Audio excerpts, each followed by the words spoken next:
The second conditional uses the past simple after if, then would and the infinitive, that's the most common, or would and the present continuous, and I'll explain this later, as sometimes this gets left out of lessons, but I think it's important that you see it in case you come across it and think, what's that?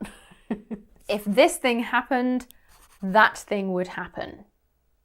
Or if this thing happened, that thing would be happening.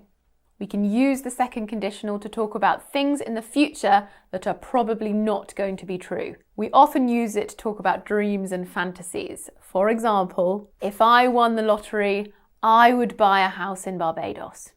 Or if he had more money, he would buy a boat. We can also use the second conditional to talk about things in the present that are impossible. In this case, it's very common to use I were instead of I was. If I were you, I would stop poking the cat. I can't be you, it's impossible. But if I were you, I would stop that. It's a good way of giving advice or a warning.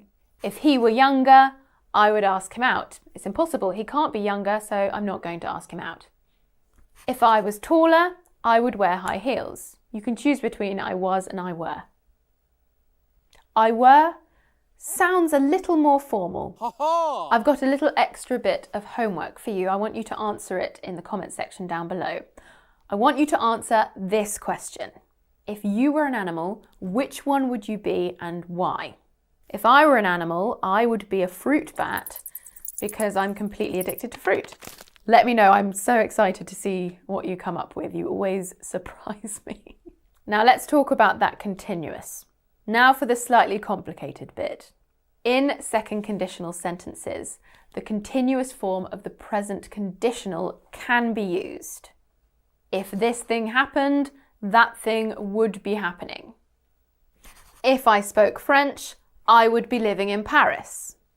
I don't speak French, so I couldn't be living in Paris right now.